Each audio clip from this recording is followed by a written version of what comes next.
Alors, correction du 97, page 258. Donc, dans le 97, vous avez ici une courbe et ce qu'on veut calculer, ce à quoi on va s'intéresser, c'est à la voile qui est représentée par le domaine délimité par le segment AD, le segment DB et puis la courbe, bien sûr, la courbe de la fonction f. Donc, nous, ce qui va nous intéresser, c'est tout ce qui est ici. Alors, partie A. Donc, f', c'est la fonction dérivée de la fonction f. Première chose, on vous dit qu'ici, au point S, il y a une tangente horizontale. Donc, elle est représentée sur votre livre par une double flèche comme ça, qui est horizontale. Donc, ça veut dire que la tangente, si elle est horizontale, son coefficient directeur vaut 0. Et je rappelle que le coefficient directeur de la tangente, ici au point d'abscisse 1, correspond au nombre dérivé en 1. Donc, le fait d'avoir cette information-là nous permet de dire que f' de 1, c'est le coefficient directeur de la tangente au point d'abscisse 1, c'est-à-dire c'est 0. Deuxième question, calculer f' de x. Alors, f de x, on l'a avec l'énoncé qui est plus ax carré. Alors, ce qu'il y a, c'est qu'il y a le a qui reste dedans. Mais ça, c'est pas grave, on va faire a, on va le considérer comme une constante, comme c'est 2 ou 3, si vous voulez. Donc, quand je calcule f' de x, le 12, il passe à la trappe, ça fait 0. Plus a fois 2x. Et la dérivée de ln de x, vous devez savoir que c'est 1 sur x. Donc, je me retrouve avec 2a fois 2x, que je peux écrire 2ax, c'est plus facile à lire, plus 1 sur x. Donc, voilà la dérivée. Ça termine la deuxième question. Exprimer f' de 1 en fonction de a. Donc, il faut mettre ces deux informations. Il va falloir exprimer f' de 1 en fonction de a en utilisant celle-ci. Donc f' de 1, alors je sais que ça vaut 0, mais si je veux l'exprimer en fonction de a, il faut que j'utilise ce que je viens de calculer. f' de x égale 2ax plus 1. Donc 2ax plus 1 sur x. Donc ça me fait 2a, je remplace x par 1, fois 1 plus 1 sur 1.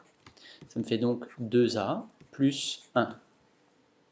Voilà, ça termine la question 3 petit a. Et bien sûr, maintenant, l'idée, ça va être de trouver la valeur de a en se servant de la première question, comme on a déjà fait.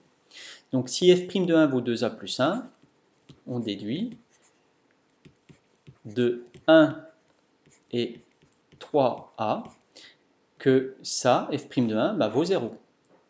C'est-à-dire que 2a plus 1, ça vaut 0. Donc, 2a est égal à moins 1, et finalement, a est égal à moins 1 demi. Donc c'est bien ce qui est demandé, ça fait moins 0,5. Donc j'ai trouvé la valeur de a, et on s'en servira dans la suite. D'ailleurs, tout de suite dans la partie B, vous pouvez vous apercevoir qu'on vous donne f de x égale 12 moins 0,5x. Donc si vous ne l'aviez pas trouvé, la valeur de a, de toute façon, on vous la donne. En général, dans la fonction, même s'il y avait dans la fonction qui est donnée après, même s'il n'y avait pas la question montrer que a vaut moins 0,5, on pourrait le voir ici. Si vous voulez. Alors, une question très importante, montrer qu'une fonction est une primitive d'une autre. Montrer que f de x égale 11x moins 1 sixième de x cube plus x ln de x est une primitive de petit f. Donc là, bien sûr, il ne va pas falloir chercher directement la primitive de petit f, mais on va dériver grand f pour montrer que la dérivée correspond bien à petit f. Et ça signifiera que grand f est une primitive de petit f. Donc, on veut montrer que ça est une primitive. Alors, qu'est-ce qui est difficile dans la dérivée de grand f? Ça, c'est pas difficile, dérivée de 11x, ça fera 11. Ça, c'est pas bien difficile non plus, ça fera moins 1 sixième fois la dérivée de x cube. La seule chose qui est difficile, c'est ici x ln de x. Ici, on a un produit. Donc, vous pouvez rédiger comme ça. Vous pouvez me dire que c'est du type u fois v, avec u de x qui vaut x et v de x qui vaut ln de x. Donc, la dérivée de u fois v, je rappelle que c'est u'v plus uv'. Donc, on va appliquer cette formule-là avec D'où x ln de x, on peut le rédiger comme ça, prime, qu'est-ce que ça va donner? Eh bien, u'v, c'est-à-dire 1 fois ln de x, plus uv' plus x fois 1 sur x. Donc ça va me donner 1 fois ln de x, et x fois 1 sur x, les x se simplifient, il reste 1. Très bien. Donc maintenant que j'ai dérivé la partie qui était difficile ici, je peux revenir à ma dérivée de f', f' de x est égal, alors dérivée de 11x, c'est 11, moins 1 sixième fois la dérivée de x cube, c'est-à-dire fois 3x carré, plus la dérivée de x ln de x que je viens de calculer ici, c'est-à-dire ln de x plus 1. Alors je me retrouve avec 11, moins, là ça va faire 1 demi de x carré, plus ln de x plus 1. Si je regroupe le 1 et le 11, ça me fait 12 moins 0,5 x carré, je mets 1 demi c'est 0,5, plus ln de x. Ça vaut bien, c'est bien exactement ce qu'on avait ici, f de x. Et donc je peux conclure que, donc, grand F est une primitive de petit f. Voilà. Alors, ensuite, la fonction g est définie sur 0,1 pour représentation graphique de la droite BD. Quelle est l'ordonnée du point B? Alors, pour trouver l'ordonnée du point B, on sait que le point B, c'est le point d'abscisse 5. Donc, si je reprends ma fonction qu'elle a, c'est le point d'abscisse 5, il est sur la courbe de la fonction, donc la fonction, son expression c'est f, donc c'est l'image de 5 par la fonction f. Donc pour répondre à la question,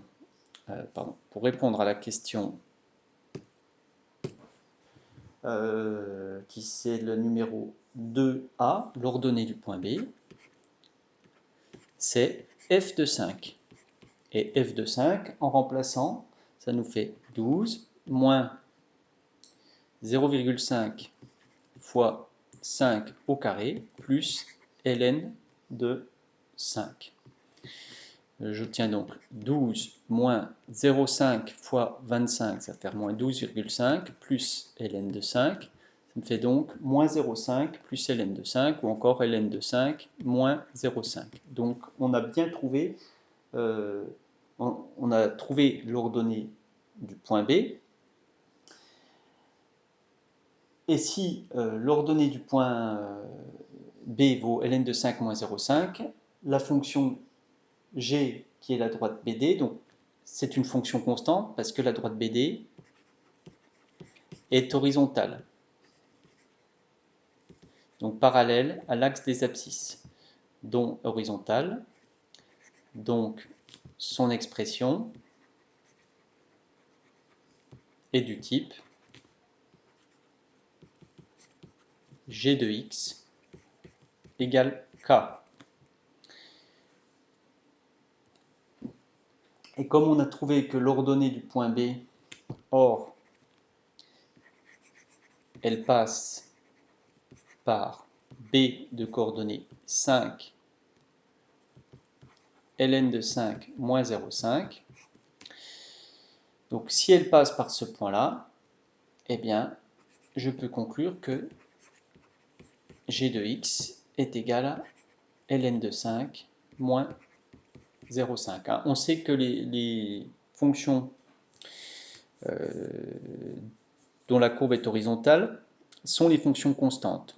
Or ici, je sais que pour 5, elle vaut ln de 5 moins 0,5, donc ça veut dire qu'elle vaut toujours ln de 5 moins 0,5. Calculer la valeur exacte exprimée en unité d'aire de l'aire du domaine délimitée par la courbe, la droite BD et la droite d'équation x égale 2. Donc ce qu'on veut, c'est calculer l'aire qui est là. Donc ce qu'on sait faire, c'est calculer les aires qui sont sous les courbes. Donc je peux calculer l'aire qui est sous la courbe ici, entre 2 et 5, et puis retirer, je peux retirer le rectangle ensuite qui est ici. Hein, si on voulait faire, on pourrait faire comme ça. Ou on peut faire ce qui est suggéré dans le livre, c'est-à-dire que si j'ai une fonction qui est là et une fonction qui est là, donc qui est au-dessus d'une autre, l'aire comprise entre les deux courbes, c'est un élément du cours, c'est l'intégrale de la différence des fonctions. Donc ça va être l'intégrale de f moins cette fonction-là, la fonction g qui est ici. Donc pour calculer l'aire qui est comprise entre la courbe ici bleue et le segment dB, je vais faire l'intégrale de la fonction qui correspond à la courbe bleue moins la fonction qui correspond au segment dB. C'est ce qui était donné dans l'indication. Donc pour répondre à la question B, on calcule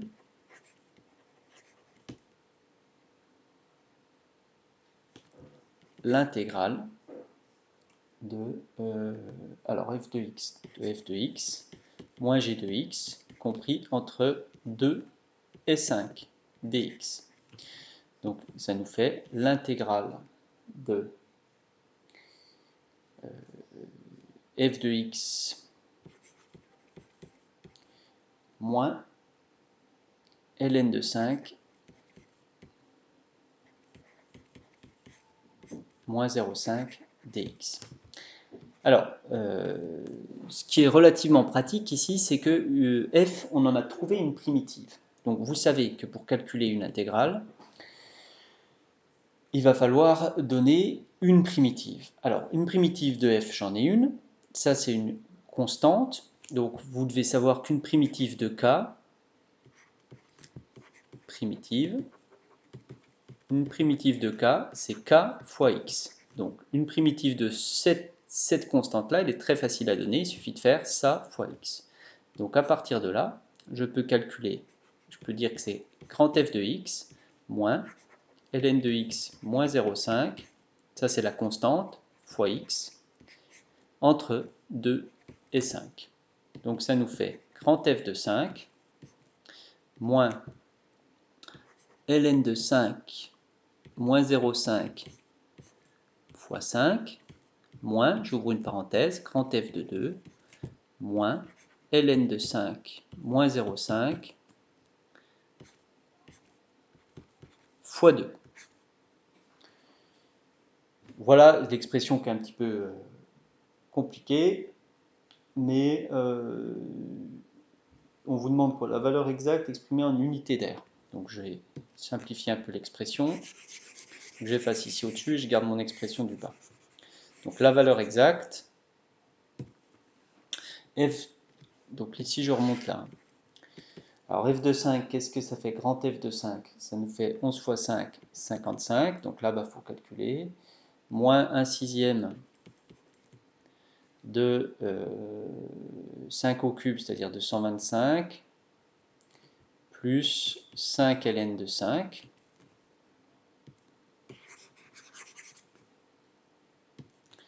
Moins ln de 5 fois 5, donc 5 ln de 5, moins 0,5 fois, moins 0,5 fois 5, c'est-à-dire plus 2,5.